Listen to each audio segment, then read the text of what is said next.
Hi all, അസ്സലാമു അലൈക്കും. Welcome back to Silna's kitchen. ഇന്നത്തേത് നല്ലൊരു വെറൈറ്റി ടേസ്റ്റി ആയിട്ടുള്ള ഒരു അടിപൊളി ബ്രേക്ക്ഫാസ്റ്റിൻ്റെ റെസിപ്പിയാണ്. അവൽ വെച്ചിട്ടാണ് ഈ ഒരു ബ്രേക്ക്ഫാസ്റ്റ് തയ്യാറാക്കിയെടുക്കുന്നത്. ഇതുപോലെ തയ്യാറാക്കുകയാണെന്നുണ്ടെങ്കിൽ നമുക്ക് പ്രത്യേകിച്ച് കറികളുടെ ഒന്നും ആവശ്യമില്ല. അപ്പോൾ എന്നും ഒരുപോലെ ബ്രേക്ക്ഫാസ്റ്റൊക്കെ കഴിച്ച് മടുത്തവർക്കായിട്ടാണ് ഇന്ന് നമ്മളൊരു വെറൈറ്റി ബ്രേക്ക്ഫാസ്റ്റ് തയ്യാറാക്കുന്നത്. അപ്പോൾ അവൽ വെച്ചിട്ടൊരു പത്തിരിയാണ് ഞാനിവിടെ തയ്യാറാക്കിയെടുക്കുന്നത്. അപ്പോൾ ഇതിനായിട്ട് ഞാനിവിടെ എടുത്തിട്ടുള്ളത് വെള്ള അവലാണ്. ഏത് അവലായിരുന്നാലും കുഴപ്പമൊന്നുമില്ല. 250 ml കപ്പിൻ്റെ അളവിൽ 3 കപ്പ് അവിലാണ് ഞാനിപ്പോൾ ഈ ഒരു പാത്രത്തിലേക്ക് ഇട്ട് കൊടുത്തിട്ടുള്ളത്. ഇനി ഇതിലേക്ക് 250 ml കപ്പിൻ്റെ അളവിൽ 1 കപ്പ് വെള്ളവും കൂടെ ഒഴിച്ചു കൊടുക്കാം. ഇനി എല്ലാ അവലും നനഞ്ഞിരിക്കുന്ന രീതിയിൽ നമ്മൾ ഈ ഒരു വെള്ളവും അവലുമായിട്ട് ഒന്ന് മിക്സ് ചെയ്തിട്ടെടുക്കണം. അപ്പോൾ ഇതുപോലെ കൈകൊണ്ട് തന്നെ എല്ലാ അവലിലും വെള്ളമാവുന്ന രീതിയിൽ നന്നായിട്ടൊന്ന് മിക്സ് ചെയ്തിട്ടെടുക്കാം. ഈ ഒരു അവൽ നല്ലപോലെ കുതിർന്ന് കിട്ടിയാൽ മാത്രമേ നമ്മൾ ഉദ്ദേശിക്കുന്ന രീതിയിൽ ഇത് ചെയ്തെടുക്കാൻ കഴിയുള്ളൂ.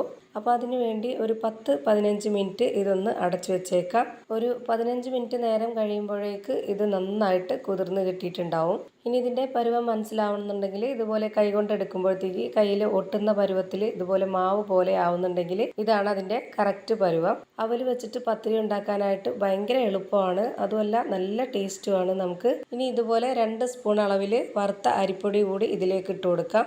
വറുത്ത അരിപ്പൊടി തന്നെ ഇട്ട് കൊടുക്കാൻ വേണ്ടി നോക്കുക. നമ്മൾ ഈ അരിപ്പൊടി ഇട്ട് കൊടുക്കുന്നത് ഈ അവൽ മാത്രമായിട്ട് ചെയ്തിട്ടെടുക്കുമ്പോൾ ഭയങ്കര സോഫ്റ്റായിട്ട് ഒരു ഒട്ടലായിട്ട് വരും. അപ്പം അങ്ങനെ വരാതിരിക്കാൻ വേണ്ടിയാണ് ഈ അരിപ്പൊടി ഇട്ട് കൊടുക്കുന്നത്.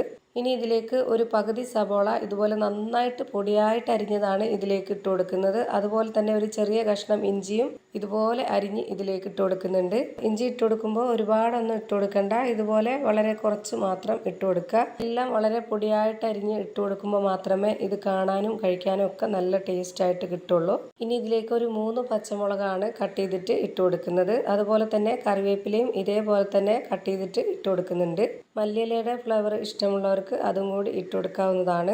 ഇനി ഞാൻ ഇതിലേക്ക് ഇട്ട് കൊടുക്കുന്നത് ഇതുപോലെ ചിക്കൻ സ്റ്റോക്കാണ്. ഇത് ഉണ്ടെന്നുണ്ടെങ്കിൽ ഇട്ട് കൊടുത്താൽ മതി. ഇട്ട് കൊടുത്താൽ നല്ല ടേസ്റ്റ് ആയിരിക്കും. ഫ്രിഡ്ജിൽ വെച്ചിരുന്ന ചിക്കൻ സ്റ്റോക്ക് ആണെങ്കിൽ ഇതുപോലെ പൊടിഞ്ഞ് കിട്ടത്തില്ല. കുറച്ച് നേരത്തെ തന്നെ ഫ്രിഡ്ജിൽ നിന്ന് എടുത്ത് പുറത്ത് വെക്കുക നമ്മൾ തയ്യാറാക്കി എടുക്കുമ്പോൾ. അപ്പോൾ ഇതുപോലെ ചെയ്തിട്ടെടുക്കുമ്പോൾ നന്നായിട്ട് അലിഞ്ഞ് കിട്ടും. ഇനി ഇതിലേക്ക് ഉപ്പിട്ട് കൊടുക്കണം. അപ്പോൾ ചിക്കൻ സ്റ്റോക്ക് ഉള്ളതുകൊണ്ട് ഇനി വളരെ കുറച്ച് മാത്രം ഉപ്പിട്ട് കൊടുത്താൽ മതി. അപ്പോൾ അത് നോക്കിയിട്ട് ഇട്ട് കൊടുക്കുക. അപ്പോൾ ഞാനിവിടെ ഉപ്പും ഇട്ട് കൊടുത്തിട്ടുണ്ട്. ഇനി ഇതിലേക്ക് വേണ്ടത് ബട്ടർ ഉരുക്കിയതാണ്.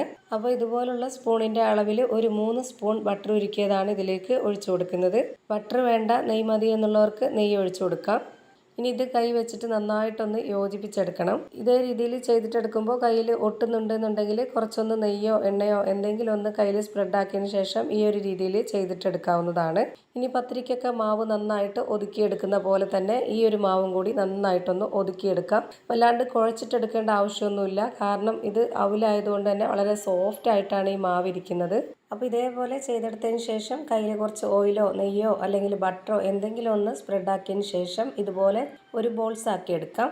ഞാനിപ്പോൾ ഈ ഒരു വലിപ്പത്തിലാണ് എടുത്തിട്ടുള്ളത്. ഓരോരുത്തർക്കും എത്ര വലിപ്പത്തിലാണോ വേണ്ടത് അതിനനുസരിച്ചുള്ള വലിപ്പത്തിൽ തയ്യാറാക്കിയെടുക്കാം.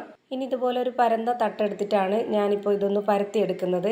ഇതുപോലെ തന്നെ ചെയ്തെടുക്കണമെന്നൊന്നുമില്ല. ഒന്നുകിൽ കൗണ്ടർ ടോപ്പിലോ അല്ലാന്നുണ്ടെങ്കിൽ ചപ്പാത്തി പരത്തിയെടുക്കുന്ന ബോർഡിലോ ഇതുപോലെ കട്ടിംഗ് ബോർഡിലോ എന്തിലെങ്കിലും ഒന്ന് നെയ്യോ ബട്ടറോ ഓയിലോ എന്തെങ്കിലും ഒന്ന് സ്പ്രെഡാക്കിയതിന് ശേഷം മാവ് അതിലേക്കൊന്ന് വെച്ച് കൊടുത്തിട്ട് കൈകൊണ്ട് ഇതുപോലെ തന്നെ ഒന്ന് പരത്തിയെടുക്കുക. എനിക്ക് ഇതുപോലെ സ്റ്റീൽ പ്ലേറ്റിലാണ് എളുപ്പമായിട്ട് തോന്നിയിട്ടുള്ളത്. അതുകൊണ്ട് ഞാനിതിലേക്ക് ബട്ടർ ഉരുക്കിയതാണ് ഒന്ന് സ്പ്രെഡാക്കി കൊടുത്തിട്ടുള്ളത്. എന്നിട്ട് ഇതുപോലെ മാവ് വെച്ചിട്ട് കൈ കൊണ്ടൊന്ന് പരത്തി കൊടുത്തിട്ടുണ്ട്. ഇനി ഇത് നമുക്ക് ചുട്ടെടുക്കാം. അപ്പം അതിനുവേണ്ടി ഞാനിവിടെ ഒരു പാൻ എടുത്തിട്ടുണ്ട്. അതിലേക്ക് കുറച്ച് ബട്ടർ ഒന്ന് സ്പ്രെഡാക്കിയതിന് ശേഷം ഈ ഒരു മാവ് ഇട്ട് കൊടുത്തിട്ടുണ്ട്. പാൻ നല്ല പോലെ ചൂടായി വന്നതിന് ശേഷം നമ്മൾ ഈ ഒരു മാവ് ഇട്ട് കൊടുത്തിട്ട് പിന്നെ അതൊന്ന് മീഡിയം ടു ലോ ഫ്ലെയിമിൽ വെച്ചിട്ട് വേണം ഇത് ചുട്ടെടുക്കാനായിട്ട്.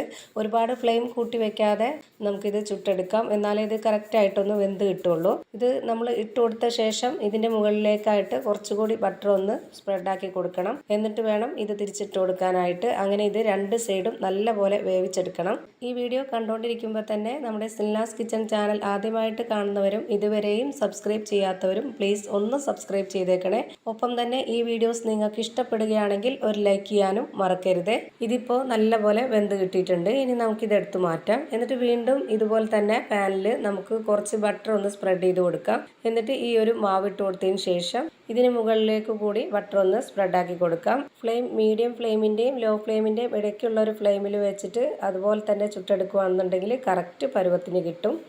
ഇത് അവൽ വെച്ചിട്ടുള്ളതായതുകൊണ്ട് ഫ്ലെയിം കൂടിപ്പോയി കഴിഞ്ഞാൽ പെട്ടെന്ന് തന്നെ കരിഞ്ഞു പോകാൻ സാധ്യതയുണ്ട്. അതുകൊണ്ടാണ് ഈ ഒരു ഫ്ലെയിമിൽ വെച്ചിട്ട് ചുട്ടെടുക്കാൻ വേണ്ടി പറഞ്ഞത്.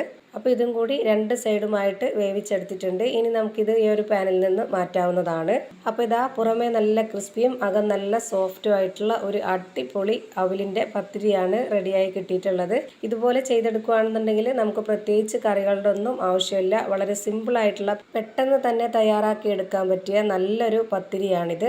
അപ്പോൾ ഇത്രയേ ഉള്ളൂ ഇന്നത്തെ വീഡിയോ ഇഷ്ടമായാൽ ലൈക്ക് ചെയ്യാനും കമൻറ്റ് ചെയ്യാനും ഷെയർ ചെയ്യാനും മറക്കരുത്. അതുപോലെ തന്നെ ഞാനിടുന്ന പുതിയ വീഡിയോസ് നോട്ടിഫിക്കേഷനായിട്ട് കിട്ടുന്നതിന് വേണ്ടി സബ്സ്ക്രൈബ് ചെയ്ത് ബെല്ലൈക്കൺ അമർത്തി അതിൽ ഓൾ എന്ന ഓപ്ഷൻ എനേബിൾ ചെയ്ത് കൊടുക്കാനും മറക്കരുത്. പുതിയൊരു വീഡിയോയുമായി വീണ്ടും വരും. Thank you for watching.